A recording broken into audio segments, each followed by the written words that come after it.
maybe this is a bit naive, but I'm surprised to read there are still people who are wondering, is this a hoax? Is this really a big deal? That continues to surprise me. This is CrisisCast 2020 with me, Toby Goodman, a podcast where I get timely wisdom from experts in life and business. These guests will answer my 5 questions, sharing wisdom and insights to help you and me get through this global shitstorm. Today on CrisisCast 2020, Considerate Canadian, Open Optimist and Master Mediator Jeanette Bicknell gives us her take on the pandemic. There's something about a Canadian's tone. I could listen to it all day. It's so calming. I met Jeanette through a network that I'm happy to have joined, and it was great to use this podcast to get to know her more about her work as a professional mediator, how she shows up for her clients, her family, and herself. The quick bio: Jeanette Bicknell, Ph.D, is a Toronto-based Chartered Mediator. She helps her clients create stronger organisations where people can focus on what matters in an atmosphere of cooperation and mutual respect. In her diverse career as a conflict resolution expert and professional mediator, Jeanette's helped dozens of businesses, boards, business partners and management teams work together more effectively and make better decisions. Jeanette obtained her Ph.D. in philosophy from York University and taught at universities in Canada and the US before becoming a mediator. Here's Jeanette.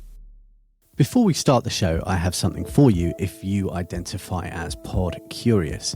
It's perfect for you if you're an expert, consultant or business owner. Maybe you're wondering if podcasting is worth the effort, especially now, or perhaps you've tried podcasting in the past but have been disappointed with the results. In this free guide, Podstar, I'll share the exact 7 steps we use to help publish over 2,000 podcasts each month. To get instant access, go to podcastnetworksolutions.com. Hi, Jeanette. Welcome to the show. Hi, Toby. Thanks for inviting me. My absolute pleasure. Now, listeners have just heard your official bio, and you're classed and describe yourself as a chartered mediator. And I understand that some people may think about mediation as maybe specifically around marriage and divorce and stuff, but I think there's quite a lot more to it than that. So could you maybe explain about what you do in a little more detail? Sure. Basically, what I do is I help people who don't get along to work together effectively and respectfully. So I work with boards, I work with leadership teams, I work in different kinds of workplaces and organizations. Any organization that's not reaching its goals because of some form of conflict, that's where I can help. Okay, so jumping to the main umbrella subject of this podcast, CrisisCast 2020. You're obviously a very experienced person. You've got a PhD, you've been in business for a long time, and conflict and mediation, I imagine, is going to be top of mind for a lot of people. So I'm really interested to get your thoughts globally on how people, how the community where you live and how the world is going to get through this. Well, that's a great question. I think we're going to get through this by everyone has to prioritize their physical and mental health. We have to stick together and we have to support one another. I think it's important that we don't pretend that everything is going to be the same and that everything is going to be okay. It's important that we focus on reality and the situation as it is, try and understand it as best as we can, and move on from there. While I think we have to think positive and be optimistic, I don't think there's getting around that, this is going to be a very difficult situation. Absolutely agreed. And specifically, you obviously work inside businesses a lot, so I imagine that your daily life has changed somewhat since everything's happened. What's the specific situation in Canada? Because I understand the US and the UK pretty clearly. Where's Toronto at in kind of lockdown mode as we speak? You're supposed to go out only, let's say, for shopping and for exercise. They've just banned gatherings larger than 5 people. That was a couple of days ago. There's a very, kind of near where I live, there's a very kind of cute neighborhood. It's a pedestrian part with old houses. And a lot of people walk through there who don't live there, take it and walk through with their dogs. The last couple of times I'd gone there with my daughter, she'd said, like, Mom, I don't want to keep going here. It's too crowded. And sure enough, yesterday a sign appeared saying, no groups, no couples, walk in single file, maintain social distance. There's lineups to go in the grocery store often because they try to limit the numbers. The mood, though, I'd say the mood is still pretty good. The weather has been nice. It's been sunny, and that helps a lot. My sense of it is that people are complying with the rules and, trying to see through to the end of it. Yeah, right. And you've got one daughter or more? I do. I have one daughter who's 18. Has that affected you, or is she kind of okay doing her thing on her own all day anyway because she's 18? She's okay doing her thing on her own for the most part. She's keeping on top of her studies. But I think it's actually hardest for her in the house because, she can't see her friends. And, teenagers are used to seeing their friends. And I know we're going to talk about what is on the other side of this. And I don't have any good answers, but I do think that it's people around her age, young adults, who are going to be the most profoundly affected. And it's whatever changes that they go through, whatever happens to their mindset, I think is going to be pretty influential in the next few decades. Yeah, right. And I wonder if we then stay with that theme of what does it look like on the other side? And when we think about 18-year-olds and younger people who are traditionally classed as people that are absolutely glued to their smartphones, I wonder if they'll be less glued to them at the end of this because they'll value the actual human contact and physical space. So maybe one of the results will be that we'll actually see 18-year-olds sat around a table talking to each other rather than looking at their phones. That wouldn't surprise me at all if that happened. And also, I think sometimes young people that age, they've grown up with the technology being so good. And I think you and I can probably remember the early days of the internet and dial-up connections and all of these things that just seem like they're from the Stone Age. They're not used to that stuff. And so now with technology, with internet overload and possibility of failure, I think that has also been kind of a surprise for them. And I think one of the impacts is they're going to be thinking more aware of the fragility of life in general and maybe of the fragility of our technology as well. Yeah. Yeah. So thinking about your work and how you work, I'm not exactly sure how you run your business, but getting back to that, how are you adapting and how are you going to get through this in the short term while all these restrictions are on you? Well, part of my work, I do some coaching. I do coaching with, let's say, managers who are having difficulty managing some of their employees. And I also coach employees who sometimes have difficulty with their managers. So I see both ends of it. And some of that coaching I was already doing over video because the people I was coaching were out of town. So that worked very well. So I've continued on that.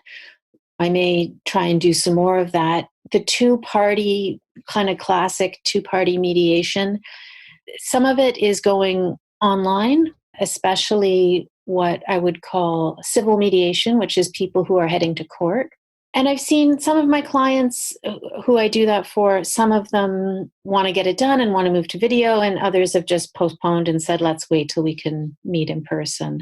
I'm pretty much playing a waiting game now and trying to work on other aspects of my business, trying to work on my marketing, improving my skills in various ways, and kind of looking towards the end of it and trying to, think for myself, how are things going to be different? How am I going to adapt? Yeah, right. So with the opportunity, as I suppose someone with a positive mindset will try as hard as they can to frame this as an opportunity to spend time on things you otherwise may have put to one side because you were busy doing the one-to-one stuff. when you're focusing on your marketing and other aspects of self-improvement, what are the results going to look like for you because you've managed to be gifted this time in a slightly strange way? Right. So I guess what I've been trying to think about is there will be an end to this. We don't know when it will be. We don't know exactly what it's going to look like. But, conflict is ongoing. There will be workplace conflict. There will be people who need my services. How can I set myself apart from other mediators, other people who do this kind of work? And how can I be of the most service that I can be to my clients? So that's how I've been thinking about it. And how can I be the best person that I can be doing this kind of work and help people most effectively? So as you're working that out, are there specific things you're looking to build around marketing? Like what the online focus stuff that you're looking at? Is it tools or is it like a copywriting thing, or how does that play out for you? Okay. So I've done some more blog posts. I've done 4 blog posts specifically on conflict and coronavirus. They're up for people. I'm also just reaching out. I've been doing kind of more whatever the opposite of mass marketing is, kind of narrow marketing to previous clients, to prospects, to people who've reached out in the past. Great. Sounds like you've got a pretty good plan. And it's funny, isn't it? Because I think my experience is, I know I need to make content. We all feel as business owners, we need to make content and put it out there. And some of us were doing it. Certainly I was doing it relatively successfully in a closed way to certain people that I'd met in person at conferences or, had been connected to by others. And now I feel like because I can't do that anymore, I am on a marketing push, and yet at the same time, I'm acutely aware that people are cutting back in the short term. There's a lot of anxiety, there's a lot of fear. And so doing the kind of marketing piece, but also ethically and thinking about and being really mindful of where people are right now and trying to be considerate of that. Very true. That's a challenge. So actually specifically writing blog posts about conflict, but also talking about corona in the same blog post is relevant, and I think that's a really good that sounds like a really good move. Maybe I should mention in the past couple of months I've sort of come to the idea that I'd like to write a book about conflict, workplace and organizational conflict. And so you mentioned like the gift of time. Now I really have very few excuses not to be working on that. So I hope that's amazing as well. Yeah. So tell me from your background in philosophy how you're drawing upon those tools to help you and help others right now. Is that something that you're thinking about? Is the philosophy going to be included in the book? I don't know if it'll be included in the book yet. I do draw on it in the blog posts I mentioned, and the main kind of body of work that I guess is speaking to me right now, and I think speaking to a lot of people, is a Stoicism. Right. One of my favorite books is by Epictetus. The English title is The Handbook, and this is actually part of a manual that was given to Roman soldiers. So Roman soldiers carried this kind of handbook around with them, and it's very much about when you're not in control and how to think about the limits of your power and the limits of what you can control, realizing that you can't really control very much. You can only control basically your own thoughts and desires. And going from there, how do you act in the world? How do you kind of peace of mind? I guess those are the sort of things I've been thinking about. And is that a book you would recommend? Is it an easy read, or is it a kind of full-on? It's a very easy read. It's short. Okay. It's available free on the internet. I like the translation by Nicholas White, but there's other translations that are also fine. And it's a free download. Epictetus is the name. Great. Okay. So we'll link to that in your episode show notes. That's really useful. Thank you. Cool. And in terms of immediate tools, like looking to be helpful, you're someone who helps people with conflict. I imagine that being locked up in a house with even your most loved people that you've decided to build a house around, if you're in that situation, there is going to be maybe raised tensions. And certainly speaking from experience, there have been moments in the last few days sure. with homeschooling. Sure. So it's, yeah.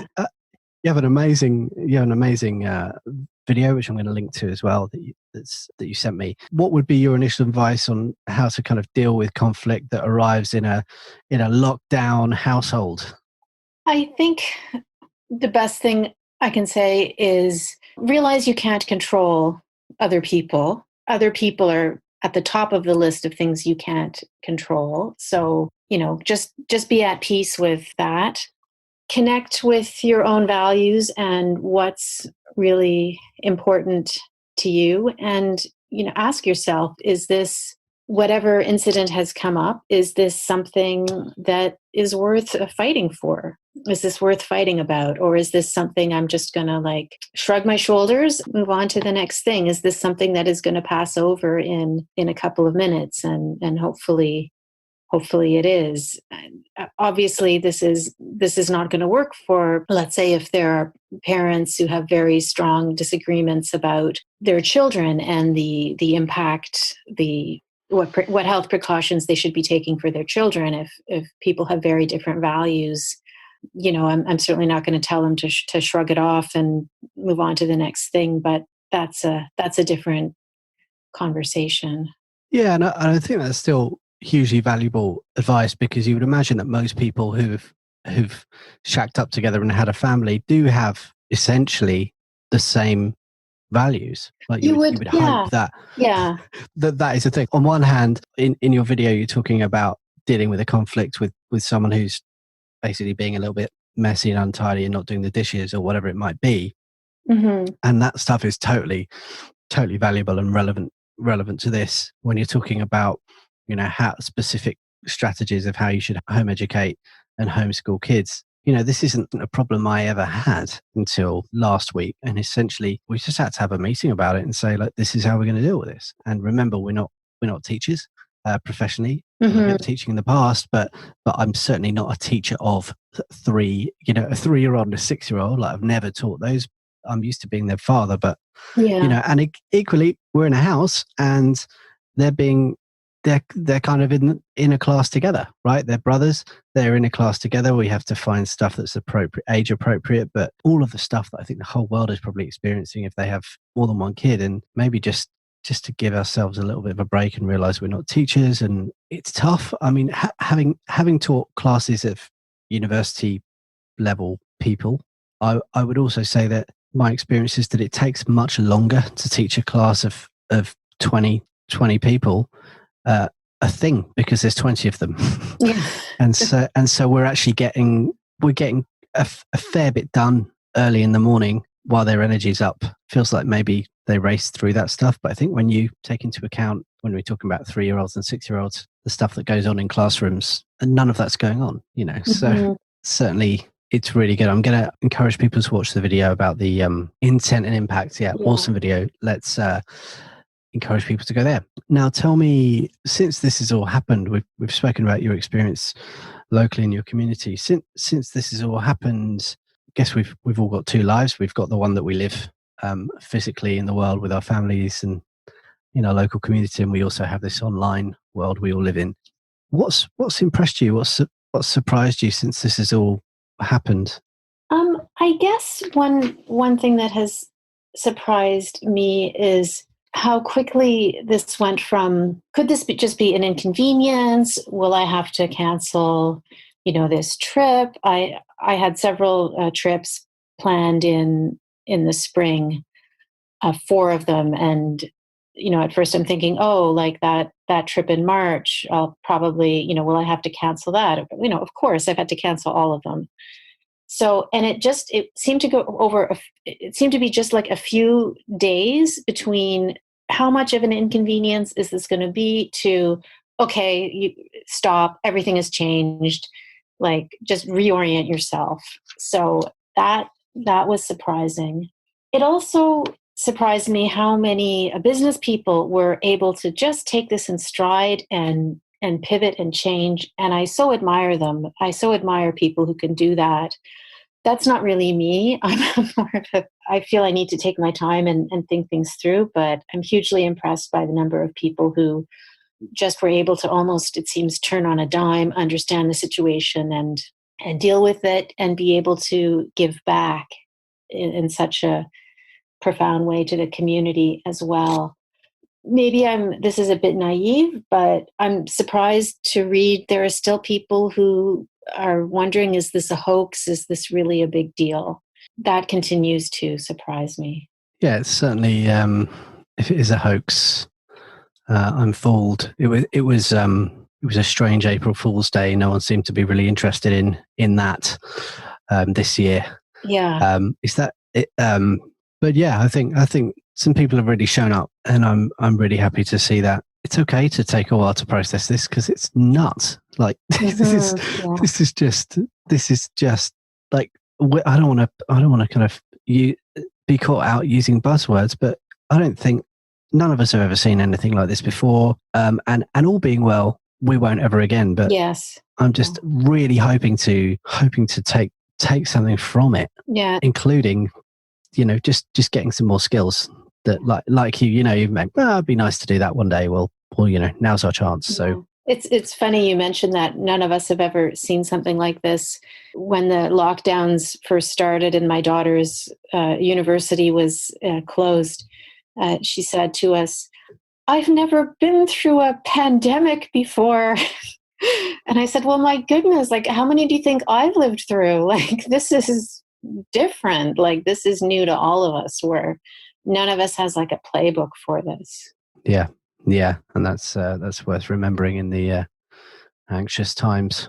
So, Jeanette, tell people where they can find out more about your hugely valuable mediation skills and where they can get in touch with you if they would like help with their businesses around dealing with conflict. So I guess the best place is my website. It's Bicknell Mediation, one word, .ca. So bicknellmediation.ca. I'm also on Twitter and on LinkedIn. Perfect. Sorry, you mentioned my videos. Yeah, I have there's a Bicknell Mediation YouTube channel with a few videos up as well. Great. We're going to link everything to it in the show notes, and then you'll be able to share that out as well. Thank you so much for coming on CrisisCast 2020, and I look forward to catching up with you soon. Oh, and thank you so much for inviting me, and I look forward to hearing all of the other episodes. Excellent. Thanks, Jeanette. This episode of CrisisCast 2020 was produced by me in London and Kate Astrakhan in Michigan, with artwork by Ryan Field and sound design by Lee Turner. CrisisCast 2020 is a production from Podcast Network Solutions, a full-service podcast production company who are ready to help you plan, record, produce and promote your message with podcasting. To find out more and grab your copy of Podstar if you're feeling pod curious, visit us at podcastnetworksolutions.com.